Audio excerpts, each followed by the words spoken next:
नमस्कार मित्रांनो, आज होती रविवारची सुट्टी, त्यामुळे आम्ही आलो आहे देवगड दर्शनासाठी. मी, गणेश आणि विजू आम्ही तिघेजणी देऊळगडसाठी दर्शनासाठी आलो होतो.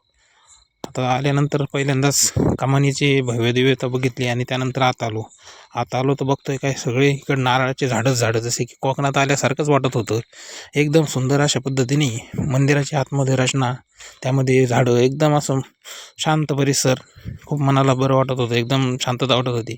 आता आठवडाभर लोकांची हे असते, कस्टमर ये जा असते किंवा शांतता हा विषयच नसतो.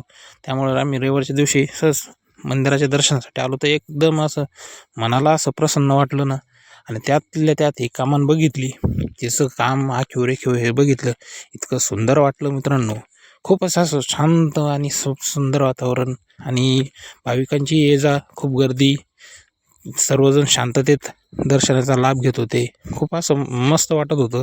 त्यात विजू, मी, गणेश आम्ही तिघांनी पहिल्यांदा मंदिराच्या आतमध्ये आल्यानंतर हे कमानीचा व्हिडिओ काढला, फोटो काढले यासमोर उभं राहून. खूप म्हणजे छानच असं वातावरण होतं. आणि दत्त महाराजांचं दर्शन झाल्यानंतर मनाला तर एकदम असं समाधान वाटल्यासारखं वाटत होतं. इतर वेळी दगदगीच्या जीवनामध्ये खूपच असा स्ट्रेस असतो, परंतु या ठिकाणी नक्कीच एकदा यायला पाहिजे, जेणेकरून आपल्या मनाला थोडी शांतता मिळेल. आता ही कमान बघताना तर काय कमानीचे काम आहे, एकदम असं सुंदर अशा पद्धतीचं काम आहे. आला तर आम्ही आतमध्ये दर्शनासाठी गेलो होतो, परंतु आतमध्ये व्हिडिओला बंदी असल्यामुळं व्हिडिओ काय आतमध्ये घेता नाही आला.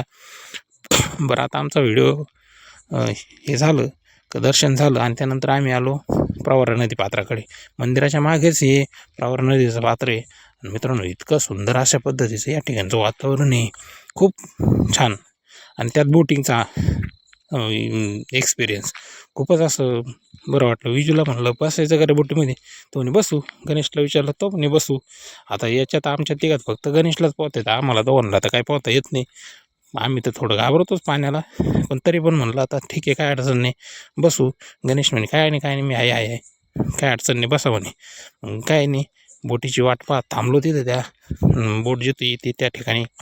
मग काय थोड्या वेळ इकडं तिकडं बघितलं.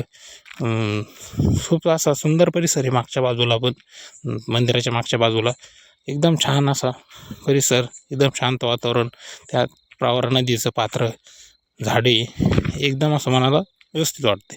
मग बसलो एकदा शेवट बोटीमध्ये. बरीच गर्दी होती, आम्ही तिघे आणि अजून पण बरेच पर्यटक आलेले होते त्या बोटीमध्ये.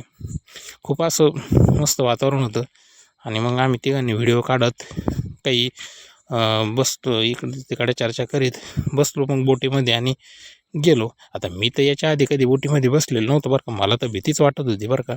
परंतु गणेशने सांगितलं काय नाही काय अडचण नाही आहे, मी असं आहे तसं आहे. बरंच मला बसायला लावलं बोटीमध्ये. मी बसलो कुठं तर बोट चालवणारे जिथं असतात ना त्यांच्याजवळच बसलो, कारण मला पण भीतीच वाटत होती, नको काही व्हायला. आता कसं आहे, मी पाण्याला तसं पहिल्यापासून घाबरतोच, पण आता नाहीला जास्त बसावं लागलं. आता काय अडचण नाही म्हणतो, घेऊ बसून, एवढं ॲडजस्ट करून घेऊ. आता हसत खेळत आमची बोटिंगची ट्रिप चालू. खूपच मजा केली आम्ही त्या दिवशी. रविवारचा दिवस होता, दिवस कसा गेला हे पण कळलं नाही तिघांना पण. आणि बरं पण वाटलं एक की चला आपण आलो आहे, दर्शन पण झालं आहे, मजा पण आली, त्याच्यात आनंद पण मिळाला आहे. आणि असं करता करता आजचा दिवस म्हणजे रविवारचा दिवस एकदम असा चांगला आणि सुखकर असा गेल्यासारखं आम्हाला वाटलं. आणि हेच करता करता आमची बोट आली का एका दुसऱ्या काठावर. त्या ठिकाणी आल्यानंतर आम्ही सरांनी उतरून घेतलं आणि पुढच्या प्रवासाला निघलो.